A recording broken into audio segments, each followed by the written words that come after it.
Muchas gracias. La verdad es que soy muy tímido para hablar en público.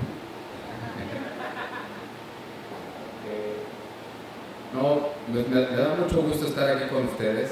Me da mucho gusto también saber que existe este tipo de grupos.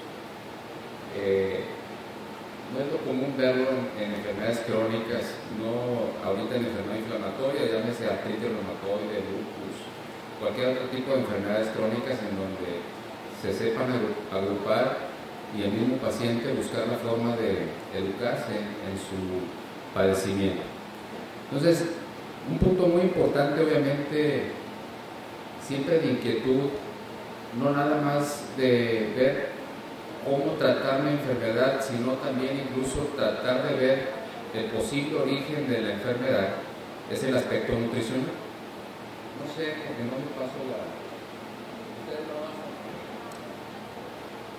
Entonces, el aspecto nutricio es muy importante desde el punto de vista tanto terapéutico como posible origen de nuestro padecimiento, ¿sí?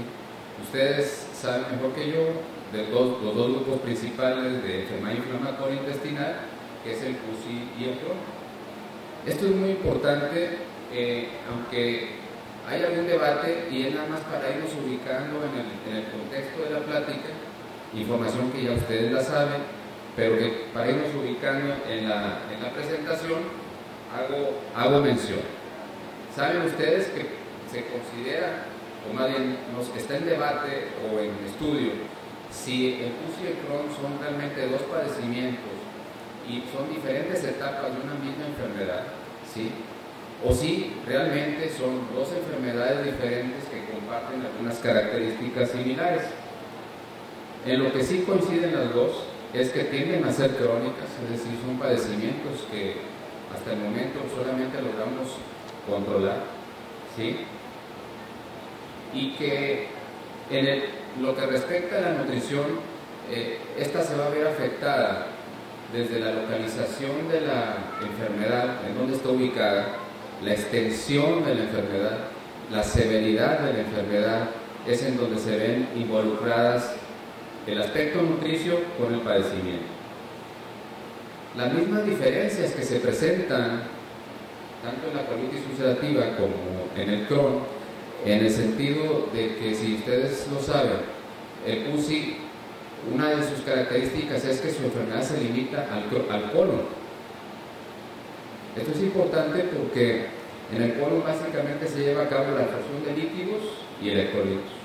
Implica poco en la absorción de proteínas, azúcares muy poco, el colon. Las grasas, prácticamente grasas y proteínas, son básicamente en el intestino delgado, ¿sí? Y afecta básicamente la superficie más, valga la redundancia, superficial del colon o del intestino, que se llama mucosa y submucosa. En el Crohn, puede afectarnos cualquier zona, desde nuestra boca hasta la colita. ¿Esto qué implica? Que entonces en el Crohn puede haber problemas en el intestino delgado. De hecho, el sitio más frecuentemente afectado del Crohn es precisamente la última parte del intestino delgado, que se llama ilio. El 75% de las veces las lesiones se ubican ahí. Entonces, para el paciente con Crohn, esta localización implica mayor riesgo de tener alguna alteración en su nutrición, a diferencia del paciente con CUSI, en donde su enfermedad se limita al intestino grueso. Y obviamente la severidad de la enfermedad de uno u otro padecimiento va a tener una implicación. En el Crohn, ¿qué más se presenta? Aparte de que puede afectarte cualquier segmento desde tu boca hasta la colita, puede afectar todas las capas del intestino. Hagan cuenta que, viendo la circunferencia de una manguera que cortemos, el grosor de la pared en el intestino tiene tres capas: la capa más interna, que es la mucosa, una capa media, que es la muscular, y una como tela de cebolla que rodea el intestino, se llama serosa. Y en el Crohn puede afectar las tres capas. esto tiene implicaciones. ¿Por qué? Las complicaciones que se presentan en la colitis ulcerativa básicamente es la misma inflamación, sangradito. En el extremo, el intestino puede dilatarse. En el Crohn, el problema es que como puede afectar las tres paredes, las tres capas de la pared intestinal, esto se puede acompañar también de que se te estreche el anus, se hace una estenosis, o el intestino empieza a hacer conexiones entre el mismo intestino o hacia la piel, lo que se llaman fístulas. Este tipo de manifestaciones tienen implicaciones en la nutrición, por eso hago mención de todos estos detalles. La que sí. El aspecto nutricional, comentábamos al inicio, tiene tanto implicaciones desde el punto de vista terapéutico como desde el punto de vista de la etiología o del origen de la enfermedad. Con respecto al aspecto terapéutico, ustedes saben mejor que yo de los diferentes tipos de medicamentos disponibles. Los 5-ASA, como la mesalazina, los inmunomoduladores como el metotrexate, aciatoprina, hasta los biológicos, los anticuerpos monoclonales, que es lo último que tenemos de herramientas de tratamiento. Bueno, aunado a todo esto está el aspecto nutricional desde 3 puntos de vista. Y en esto hay controversia. Si hay algún alimento que guarda relación con mi padecimiento, ¿cuál fue el origen de mi enfermedad? ¿Sí? O me falta algo, yo hice algo mal en mi dieta que haya dado lugar a la enfermedad, o el tipo de dieta en general la que me causó mi problema. La que sigue, por favor. Entonces tenemos a la dieta como factor patogénico. Nosotros le llamamos patogenia. Para nosotros es cómo se lleva a cabo el desarrollo de una enfermedad, llámese la misma gripa, llámese un accidente, un raspón, todo el proceso de cómo se desarrolla una enfermedad le llamamos patogenia. Implica la mala nutrición que puede estar asociada con la misma enfermedad, y vamos a ver por último la misma nutrición como posible herramienta terapéutica. Entonces vamos a discutir enseguida la nutrición como posible origen de la enfermedad, las consecuencias de la enfermedad en la nutrición, y por último vamos a hablar de los posibles papeles de tratamiento de la nutrición. Entonces, con respecto a la patogénesis, hay un acuerdo. Parece ser que la enfermedad nosotros le llamamos multifactorial, es decir, tiene diferentes cosas que se presentan, que coinciden y se manifiestan en nosotros el padecimiento. Entonces, hay desde un posible origen genético hasta un posible origen ambiental. En esto último, algo muy importante es que el tubo digestivo, hay algunas otras mucosas, como por ejemplo nuestros ojos, pero el órgano más grande que tiene contacto directo de nuestro interior con el exterior es el tubo digestivo. Desde nuestra boca hasta la colita estamos en contacto directo con el medio ambiente. Entonces, se ha pensado que tan es abundante la flora intestinal, creo que representa un 10% de nuestro peso. Son los bichos que tenemos en nuestro intestino, aproximadamente. Entonces, cuando tengan sobrepeso, en realidad nada más digan que no es sobrepeso, están con sobrecrecimiento bacteriano. No he pasado de peso, tengo sobrecrecimiento bacteriano. Pero lo que les quiero comentar al respecto es que lo único que se compara con esa multitud de gérmenes son los antígenos. Nosotros llamamos antígenos a la sustancia diferente a nosotros que entra en nosotros, y la dieta está llena de eso. ¿Okay? Póngale la infinidad de alimentos que tenemos disponibles, la combinación de los mismos, y estos entran en contacto con nosotros. Y luego que si naciste por parto, tuviste un tipo de flora, y si naciste por cesárea, otro tipo de flora, y que esa flora interviene finalmente en ti para el resto de tu vida. Es un rollo, pero todavía más complejo es lo de la nutrición. Entonces, tenemos que, se piensa que es toda la enfermedad inflamatoria es una respuesta inmune a un agente que tuvimos contacto con él, ¿sí? Llámese uno de los bichos, ¿verdad?, que tenemos, llámese un componente de la dieta, ¿sí? O bien que esa respuesta inmunológica fue como una secuela ya de una infección que tuvimos. Son las posibilidades que se manejan. Con respecto a la nutrición, ninguna posible etiología ha podido ser demostrada. Hay ciertos alimentos que específicamente te provocan alguna enfermedad. Por ejemplo, están los enfermos, los padecientes con enfermedad celíaca, los intolerantes al gluten, que es la proteína de la cáscara del cereal.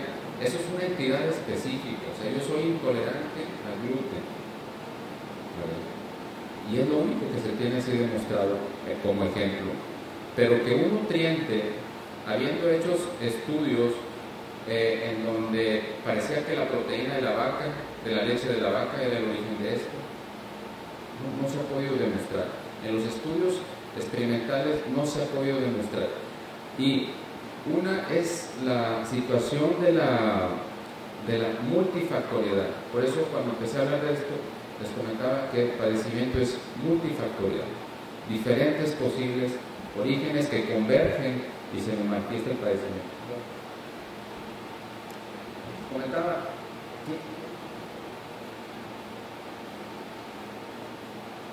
entonces, esta gráfica es básicamente para demostrar lo que les comentaba ahorita. La boca hasta la colita estamos en contacto directo con el exterior, ¿sí? Por eso nos dicen a los gastroenterólogos que somos los plomeros de la medicina.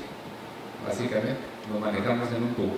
Pero no nada más vemos el tubo digestivo, vemos el hígado, vemos el páncreas, las biliares, etc. Entonces, normalmente el tubo digestivo es expuesto a una enorme carga antigénica en su luz.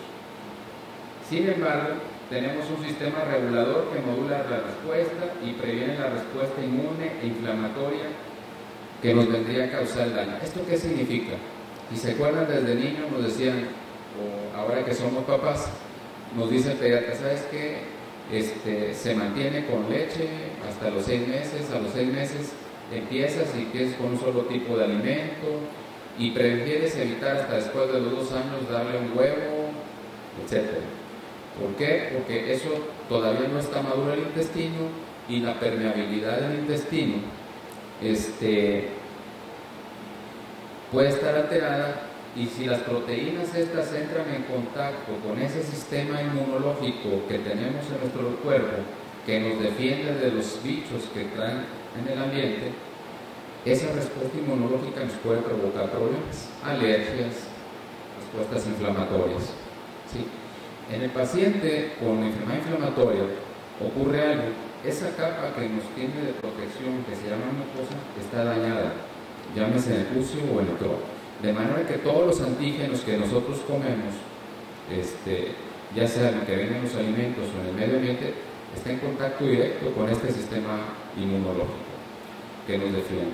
Entonces, no se sabe qué tanto implica el alimento como un posible origen, como que pues si ya tienes la enfermedad y tienes contacto con eso, qué tanto es la misma enfermedad o qué tanto es la reacción del mismo alimento sobre tu intestino. Entonces, comentábamos que junto con las bacterias, la mayor fuente de antígenos en la luz intestinal es la dieta, ¿sí? Y esto tiene varias implicaciones. Nosotros comemos y luego vienen estos a constituir lo que son las membranas de las células, es decir, la pared de las células, ¿sí? Los mismos nutrientes pueden mediar la expresión de la respuesta inmunológica. Cuando nosotros tenemos una infección, cuando nosotros tenemos una enfermedad inmunológica, autoinmune, cuando nosotros tenemos un tumor, el cuerpo se defiende a través de unas proteínas. Esas proteínas en general se llaman citocinas, aparte de los glóbulos blancos. Estas sustancias son las que viene la agresión y luego se viene una cascada, nosotros le llamamos cascada proinflamatoria. Y en esa cascada proinflamatoria precisamente los responsables de todo esto son esas sustancias que se llaman citocinas. Y no es otra cosa más que un mecanismo de defensa del cuerpo, de defenderte de la infección, de defenderte de la alergia, de defenderte del tumor. Obviamente que esa respuesta inmunológica nos lleva entre las patas, ¿verdad? Nos quita el apetito, nos adelgaza, nos provoca la fiebre, nos provoca el dolor, nos provoca la hinchazón. Eso es lo que lo provoca. Entonces los alimentos potencialmente pueden regular esto, en teoría. Por lo menos eso es lo que pensamos, porque constituyen esas membranas, producen estas sustancias, ¿sí? Y entonces pensamos que manipulando esos nutrientes nosotros podemos modificar esto. Vamos, es lo que pensamos. De manera que se piense que déficit de nutrientes específicos pueden llegar a favorecer que la enfermedad se perpetúe, porque nos falta algún alimento para reparar el tejido, o porque haya una deficiencia de algún antioxidante, porque luego en todo este rollo de las citocinas y todo eso dice, bueno, que ya tengo aquí la citocina, ¿y cómo me daña? Parece ser que es en donde está el sistema oxidativo, que le llaman estrés oxidativo, que es un mecanismo de daño para nuestro organismo. Pero ese estrés oxidativo nos lo produce el exponernos al sol, cuando corremos y hacemos ejercicio, o sea, en todos lados está. Y se supone que de los alimentos también tratan de regular o se intentan regular esta situación que se llama estrés oxidativo. Entonces, les decía, ninguna toxina o antígeno de la dieta ha sido incriminado en la fisiopatología, es decir, en el desarrollo de la enfermedad inflamatoria intestinal. La que sigue, por favor. Las alteraciones que puede provocar la misma enfermedad en el estado nutricional. Comentábamos que dependiendo de la localización, la extensión y la severidad de la enfermedad, iba a poder haber problemas. Generalmente hay dos diferencias significativas. En el paciente con Crohn, generalmente es un paciente que manifiesta más desnutrición que el paciente con colitis ulcerativa. Por lo que comentábamos en un principio, todo el proceso de digestión y absorción de nutrientes se lleva a cabo en el intestino delgado. Entonces, si recordamos, el UCI se limita al colon y la enfermedad y el Crohn puede afectarnos en el intestino delgado, de manera que generalmente el estado nutricional se ve mucho más afectado en el paciente con Crohn que en el paciente con UCI. ¿Sí? Y la principal manifestación pues, es la pérdida de peso. Esta la llegamos a ver cuando hay exacerbación de la enfermedad, hasta en un 75% de los pacientes hay pérdida de peso. Otras manifestaciones, puede haber deficiencias específicas de algunos nutrientes. La anemia es la más común. Hasta el 80% de los pacientes llegamos a tener anemia. Baja en las proteínas, que se llama hipoalbuminemia, del 25 al 80%. Elementos traza, esos son elementos que los contenemos en muy pequeñitas cantidades, por eso se llaman elementos traza, como el selenio, el zinc, el magnesio. En un buen porcentaje de pacientes hay deficiencias. Algunas vitaminas, nosotros le llamamos liposolubles, es decir, las que nos inyectamos, esa del dedoyecta, es complejo B, son hidrosolubles. Dice mi hijo, porque por mi edad ya todos los días me tomo un montón de pastillas en las mañanas, básicamente de proteínas, y me dice, lo único que estás haciendo es hacer más cara tu orina. Y puede ser que tenga razón. Esos complejos vitamínicos, lo que no utilizas se detiene en la orina. Se supone que si estás aparentemente sano y tienes una buena alimentación, esos complementos no te sirven para nada, pero bueno, me da tranquilidad y me los tomo todas las mañanas. Y las otras proteínas que se llaman liposolubles son estas, A, D, E, K, y esas puede haber deficiencias de ellas, sobre todo porque estas sí necesitamos cierta dosis, no excedernos de ciertas dosis, ¿verdad? Porque estas sí se depositan, estas sí no las orinamos, estas sí se quedan en el cuerpo.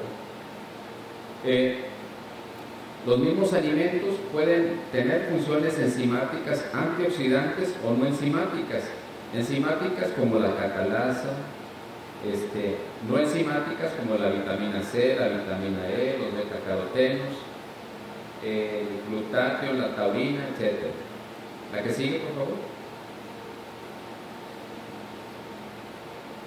Entonces llegamos ya vimos la nutrición como posible origen del problema.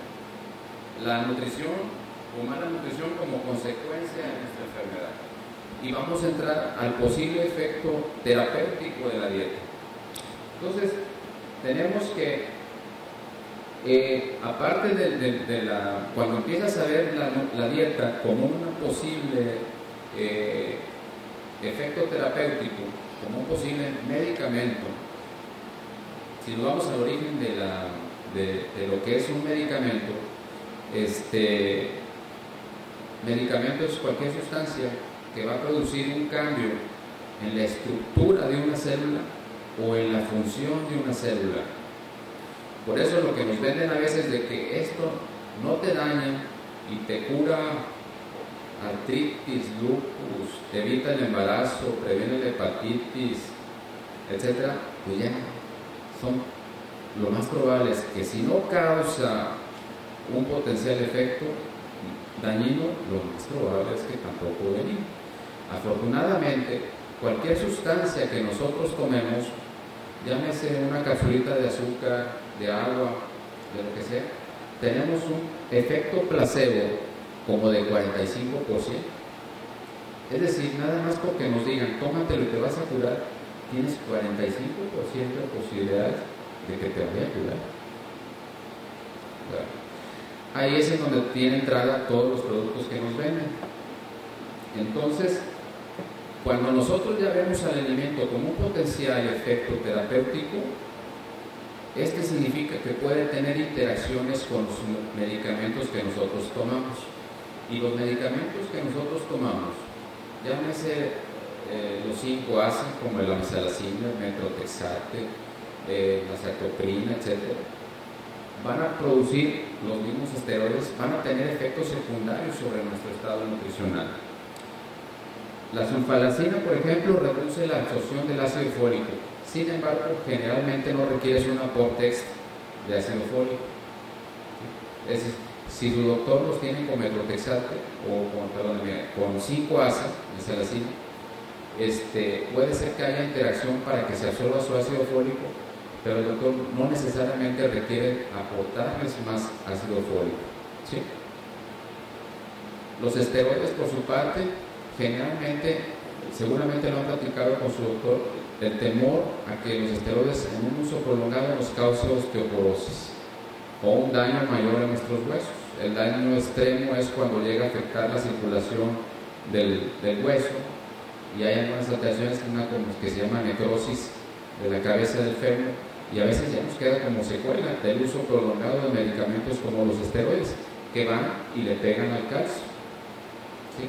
Son interacciones, ejemplos de interacciones entre el tratamiento y los nutrientes. La que sigue, por favor. Les comentaba hace un ratito, 20 a 75% de los pacientes, y esa amplitud entre un 20 a 75%, básicamente para pérdida de peso, es dependiendo de la severidad de la enfermedad.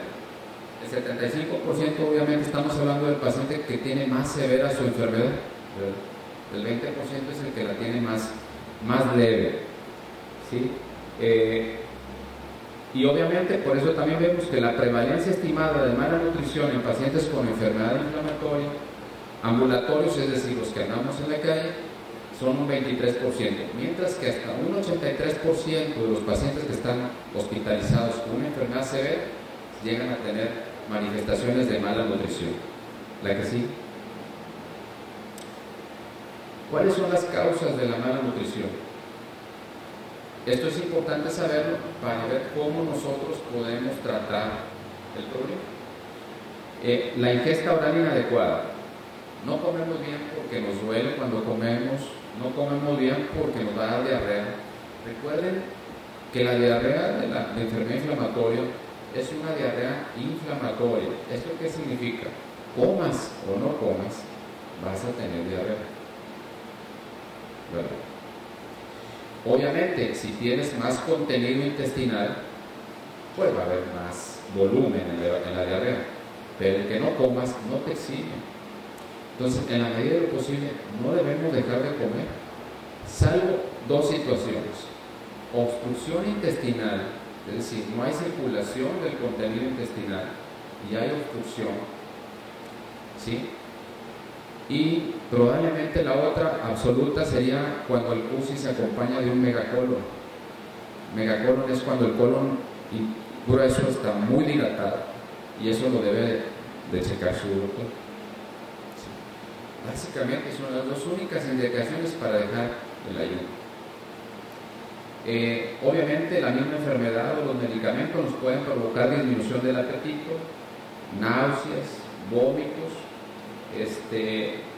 nos restringen de la dieta porque nos van a tomar exámenes, nos van a hacer algún estudio, y obviamente los efectos colaterales de los medicamentos. La mala absorción por la extensión de la enfermedad, porque hemos sido sometidos a cirugías y nos han resecado algún segmento de intestino, porque este tipo de padecimientos puede provocar un sobrecrecimiento bacteriano y provocarnos problemas de mala absorción, el desarrollo de fístulas, lo que comentábamos en un principio, efectos colaterales de los medicamentos, pérdidas intestinales aumentadas por los sangrados, por las fístulas, por el proceso inflamatorio.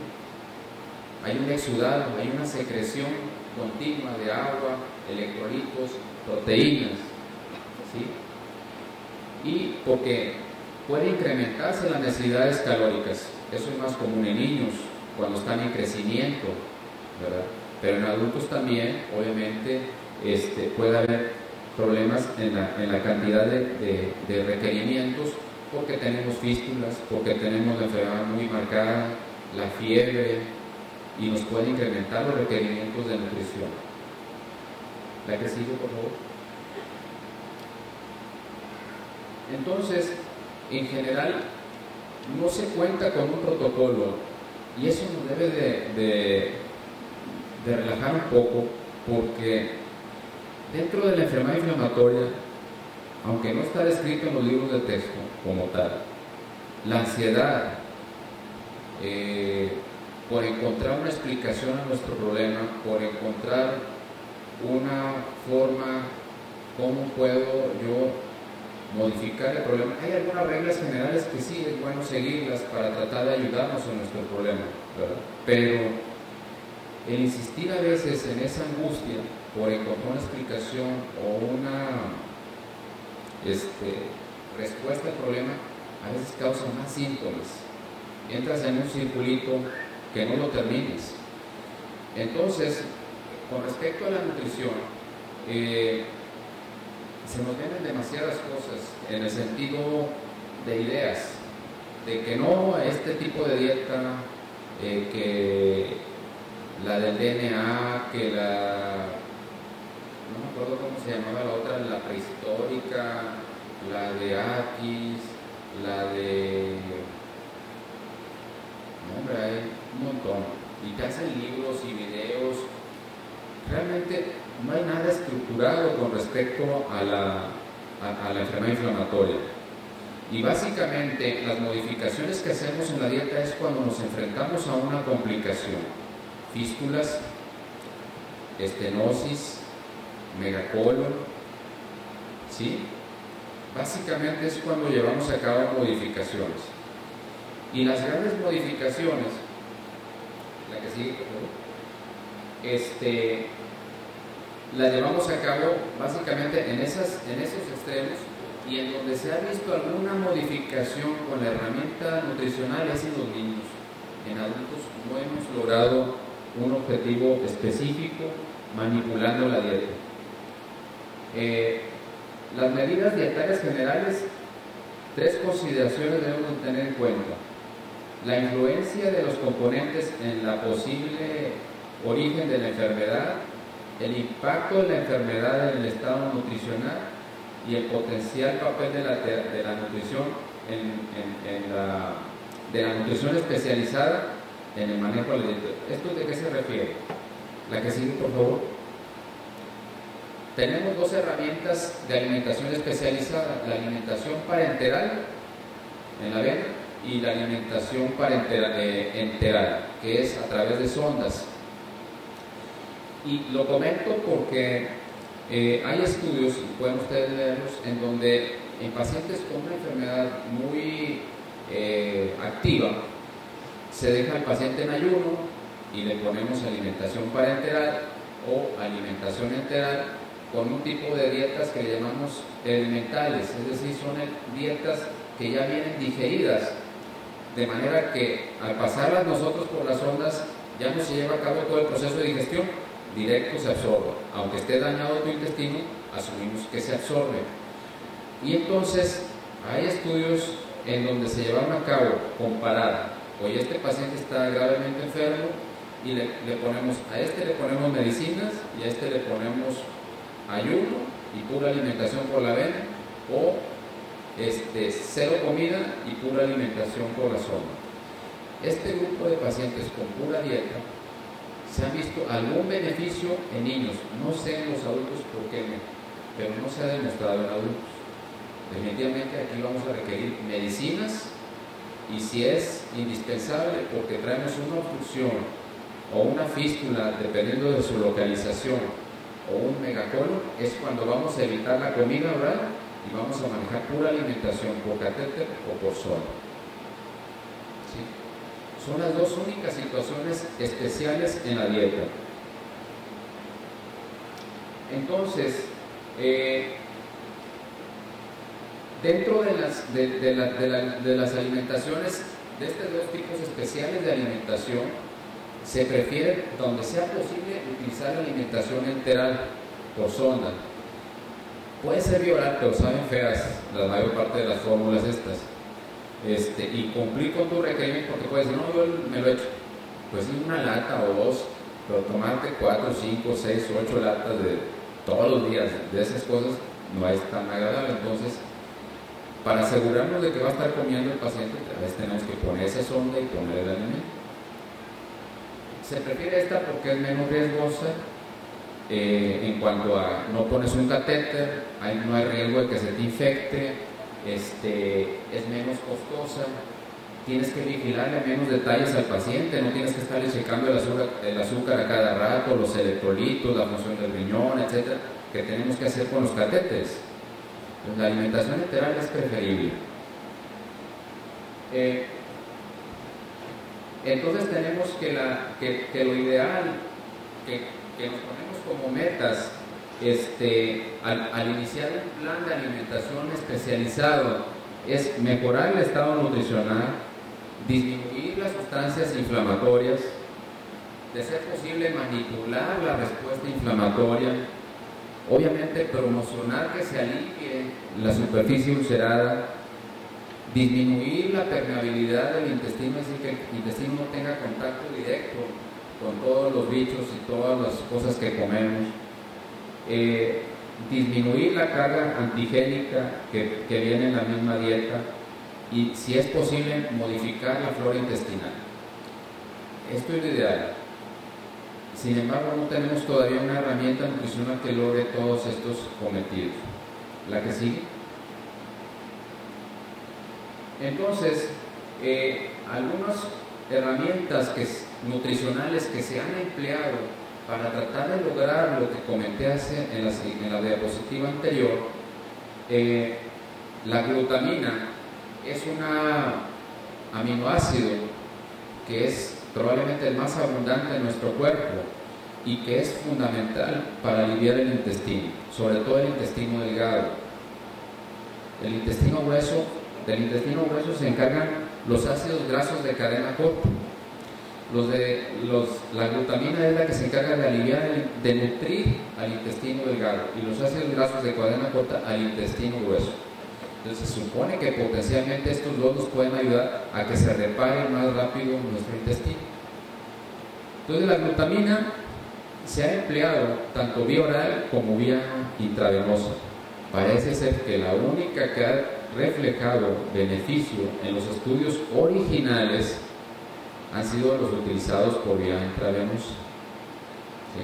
Los vía oral no han podido reproducirse en los diferentes estudios su beneficio. En el caso de los ácidos grasos de cadena corta, estos desconozco si hay una presentación comercial, pero estos nosotros mismos los producimos. La fibra, que es la que no podemos digerir porque no tenemos la capacidad de digerir la fibra, de la cáscara del frijol, de la cáscara de los cereales integrales, de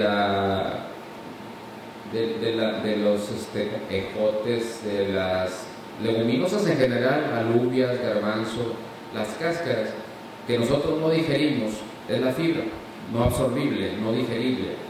Esa llega al intestino grueso y la flora intestinal que nosotros tenemos ahí la degrada. Al degradarla, produce los ácidos grasos de cadena corta. Por eso la fibra es importante en nuestra dieta. Aquí el problema es que con nuestra enfermedad inflamatoria, a veces la fibra nos incrementa los síntomas. Y ahí hay que tener ojo en dos cosas. Esa misma, obviamente, el vernos enfermos, el tener que estar tomando medicinas, el de repente presentar exacerbación en nuestro padecimiento, nos somete a estrés. Y este estrés a veces nos va a provocar otro tipo de problemas también. Problemas funcionales digestivos, como lo que todo el mundo le llama colitis. Y luego, paciente con colitis, no colitis ulcerativa, la colitis esa de que todo el mundo dice, no tengo colitis, también se agrava con la fibra. Y la cosa es que se vuelve hipersensible tu intestino. Es que me produce gases, es que me inflama. Cuando se ha visto, porque hay estudios que lo han demostrado, y se les cuenta el número de gases a la mujer más bonita y al hombre más feo, son alrededor de 20 al día. Aunque usted no lo crea, Salma Hayek se echa 20. ¿Sí? Entonces, es por lo siguiente: cuando se ha contado el número de gases, son exactamente los mismos, pero el paciente con colitis o el paciente con enfermedad inflamatoria puede sentirse más sensible del gas. Si nosotros ahorita, todos nosotros nos comemos un plato de frijoles, todos nos vamos a sentir con gas, pero el paciente con problemas de colitis o con problemas de enfermedad inflamatoria pudiera ser más sensible a percibir ese gas, y todo el día van a andar incómodos y van a llegar con el doctor, no, así dicen que estoy embarazada, ¿verdad? Pero es la percepción, y hay estudios que no voy a ahondar en ellos que han demostrado esa situación. Entonces es importante la fibra en nuestra dieta. Los ácidos grasos omega 3 son los que contienen los pescados, pero específicamente los pescados de agua fría, porque nos venden muchos productos y de omega 3, pero realmente el que se ha ofrecido beneficio es el de pescados de agua fría, específicamente de salmón. ¿Y qué es lo que ocurre? El omega 3 es componente de las membranas de nuestras células y disminuye la respuesta inflamatoria. Y hay estudios en pacientes con artritis, en pacientes con enfermedad inflamatoria, en donde pudiera tener algún efecto benéfico en modular la respuesta inflamatoria. Con respecto a los prebióticos y a los probióticos, no se ha podido demostrar realmente un efecto contundente de beneficio en la enfermedad inflamatoria intestinal, con ninguno. Ni con prebióticos fibras, inulina, etcétera, ni con los probióticos propiamente, lactobacilos, los bacteroides bífidos, etcétera, no han demostrado un efecto benéfico. Seguramente van a tener muchas preguntas. Creo que esta es la última diapositiva y creo que es sesión de preguntas, ¿verdad? ¿Sí? No sé si quisiéramos algún comentario. Sí.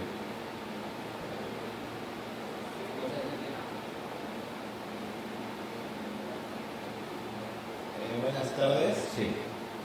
Quisiera saber por qué específicamente la mesalazina, ya sea en supositorio, en enema o vía oral, causa demasiado gas. Sí, una de las características de los medicamentos, esto llámese mesalazina, es que no se absorben muy poco, porque precisamente lo que queremos es que actúe a nivel de la superficie intestinal. Entonces, ese proceso de acción a nivel de la luz intestinal es lo que a veces se asocia con ese tipo de síntomas, incluso a veces puede provocar hasta diarrea, ¿verdad? Como lo das para tratar de aliviar las manifestaciones de la enfermedad inflamatoria, como es la diarrea, y te puede producir diarrea, ¿sí? Pero es una de las situaciones, como no se absorbe, actúa básicamente a nivel de tu luz intestinal, puede acarrear esos síntomas de inflamación, gases o diarrea. Ok, gracias. Y otra pregunta más. ¿Por qué generalmente están contraindicados pacientes, bueno, en este caso con CUSI, lo que son alimentos lácteos, alimentos grasos, bueno, lo que mencionaba, lo que son, por ejemplo, los frijoles, alubias, lechugas? Fíjate qué bueno que lo comentas. Los lácteos, ¿por qué nos producen daño? Obviamente, una cosa son los niños que tienen intolerancia por inmadurez y que son alérgicos a la proteína de la leche. Pero la leche en el adulto, ¿cuál es el problema? La intolerancia a la lactosa. La lactosa se supone que se lleva a cabo la digestión en el intestino delgado, no tiene nada que ver el intestino grueso. El intestino delgado es como una toalla con la que nos secamos. Eso es el intestino delgado. La superficie del intestino es una toalla. Cuando ustedes lo ven en la endoscopía, lo vemos como una toalla. Y en la puntita de esta toalla está una enzima que se llama lactasa, que digiere la leche. Si nosotros, como ocurren hasta en el 30% de nosotros en el norte del país, en el centro y en el sur del país, es todavía más frecuente la intolerancia a la lactosa. Yo creo que por eso es la leche Lala es del norte, porque somos menos intolerantes. En el sur, en el centro, son más intolerantes a la lactosa. Allá hay reportes hasta del 60%. Pero si tú no eres intolerante a la lactosa, conocido, no tienes ningún problema si tienes CUSI para tomar lácteos. Si tú ya de antemano eres intolerante, te va a incrementar los síntomas. En el caso de Crohn sí puede haber problemas, porque esa lactasa puede estar disminuida por la afección del intestino delgado. Pero en el caso de CUSI, la restricción de lácteos no es indispensable. Otra cosa, con respecto a las fibras, comentábamos ahorita, te pueden incrementar los síntomas, básicamente inflamación y gases, pero si tú automáticamente, algo muy importante, el nutriente por sí mismo no es el origen del problema, aparentemente, y no te va a agravar tu enfermedad de manera que vayas a dar al hospital. No ese es el problema. De manera que si son los gases y tú estás en una cena y no tienes actividad grave aparentemente de tu enfermedad y vas a una reunión y vas a una carne asada, que todos son de aquí de la zona, o hay, porque aquí pues es muy común, ¿no? La reunión, la carne asada, los frijoles a la chava, etc. Pues si te echas los frijoles, no pasa nada. Si no traes actividad en ese momento, si traes actividad te van a incrementar los síntomas. Por eso te restringimos las leguminosas y las fibras. Pero si no traes actividad tranquilamente, y no va a ser el origen de que se te exacerbe tu enfermedad. Oye, estaba muy bien, ayer le comí unos frijoles y ahorita traigo el puse a todo lo que da. En la noche le dice a tu esposa o a tu novia, no sé, si se te salen los gases, no es la actividad de la enfermedad.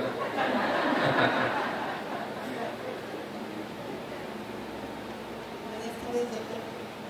Los pacientes con CUSI pueden comer cosas enlatadas, como por decir el atún, que a veces pues con la economía no lo encontramos también tan barato, y No hay ningún algunos problema. condimentos que vengan enlatados. No hay ningún problema, ningún problema, ningún problema. Sí. Yo soy una paciente con CUSI y ahora soy hospitalizada. Mi pregunta es, ¿qué se recomienda en cuestión de nutrición para los pacientes hospitalizados y en cuestión de hidratación y todo ese tipo de cosas, sabiendo que no tenemos intestino grueso? Básicamente es con ileostomía y le reconstruyeron, sigue con los... la situación es por lo siguiente, en teoría lleva a cabo un proceso de adaptación. Te quitan el colon, te quedas con la ostomía.